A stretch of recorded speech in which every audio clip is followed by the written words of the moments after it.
Subscribe now and press the bell icon. Never miss an update. اس لیے کہتے ہیں کہ اہل اللہ کے جو قول ہے وہی دیکھا جائے گا، ان کا فعل آپ کے لیے دلیل نہیں۔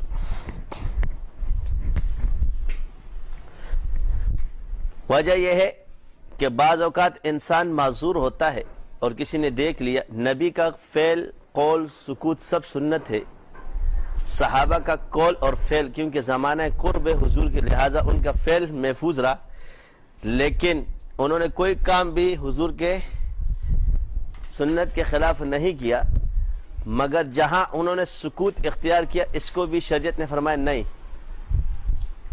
اس کو نہیں لیا جائے گا، اور تابعی کا فعل بھی غائب، اب ان کا قول لیا جائے گا، صرف قول۔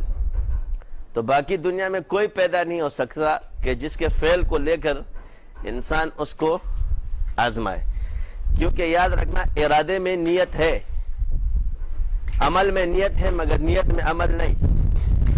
انما الاعمال بالنیات ہے، یعنی جو عمل ہے اس میں نیت پوشیدہ ہے مگر جو ارادہ ہے اس میں عمل نہیں۔ مثال کے طور پہ آپ نے ارادہ کیا گھر سے نکلنے کا کہ میں آج بیان سننے جاؤں گا مگر گئے نہیں، تو عمل تو نہیں ہوا، اور آپ بلا ارادہ گھر سے نکلے اور سیدھا ادھر پہنچ گئے تو نیت آپ نے کر لی، آپ کی نیت اس میں شامل ہو گئی کیونکہ آپ نے عمل کر لیا ہے۔ اسی طرح آپ نماز کے لیے جا رہے اور بلا ارادہ نکل گئے، ارادہ کیا نماز نہیں پڑھی تو یہ نماز اس میں عمل نہیں ہے، لیکن جب آپ نے اللہ اکبر کا اور نیت بھی نہیں باندھی بھول گئے تو نیت اس میں شامل ہے کیونکہ آپ نے عمل کر لیا۔ اس لیے بزرگوں نے ایک قانون نافذ کر دیا، فعل مشائخ شریعت نہیں، مشائخ کا فعل شریعت نہیں ہے، قول شریعت ہے۔ کیا اس کا قول کیا ہے؟ تو وجہ یہ ہے کہ انسان ہے وہ معذور ہوتا ہے، یہ اللہ تعالیٰ نے درجے کی خصوصیات رکھی ہے۔ اس چیز کو دیکھو، انسان کو، ولی کو اس فعل میں بھی شامل مت کرو جو نبی کے لیے۔ فعل نبی کا، قول، فعل، سکوت، یہ قسمیں، یعنی فعل اس کو بھی کہا جاتا ہے کام، حالانکہ قول بھی ایک فعل ہے اور سکوت بھی ایک فعل ہے، مگر ادھر جدا کر دیا عوام کو سمجھانے کے لیے کہ یہ اقسام ہے، جو کرنے والے کام ہے تو نبی کا قول، فعل، سکوت یہ سب سنت قرار پایا۔ اب آپ دوسرے کو یہ درجہ نہیں دے سکتے، اگر آپ نے درجہ دے دیا تو عملی طور پہ آپ نے اس کو درجہ دے دیا ہے، عملی طور پر آپ نے درجہ دے دیا اس کو، یہ نہیں دینا چاہیے۔ یعنی بزرگ کے فعل کو دیکھ کر آپ کوئی کام نہیں کرو گے، پوچھو گے اس سے قولی طور پر کہ یہ کیا ہے، کس دلیل سے آپ نے یہ کام کیا، فلانے بزرگ نے نہیں کیا۔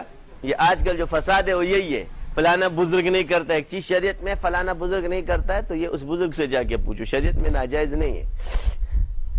بزرگ نبی نہیں ہوتا ہے، ہم نبی کے پیروکار ہیں، بزرگوں کے پیروکار نہیں ہیں، بزرگوں کو ماننے والے، ہم ولی کو ولی اللہ مانتے، نبی اللہ نہیں مانتے۔ تو معاشرے میں جب عقائد بگڑنا شروع ہو جائے تو اس کی اصلاح پہلے عقیدہ ہے، والذین آمنوا وعملوا الصالحات، آپ کا عمل اگر ایمان کو خراب کر رہا ہے تو یہ بھی نقصان دہ چیز ہے۔ موجودہ وقت میں کافی چیزیں جب اہل علم سے بھی ہونا شروع ہو جائے تو اصلاح فرض ہو جاتی ہے۔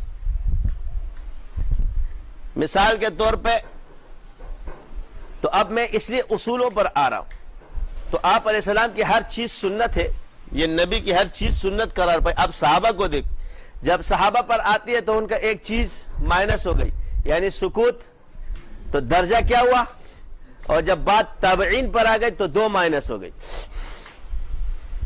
اب ان کا قول یہ نہیں کہ انہوں کا جو فعل ہے وہ خلاف شرع ہے، مطلب یہ فعل دلیل نہیں بن سکتا۔ Subscribe now and press the bell icon. Never miss an update.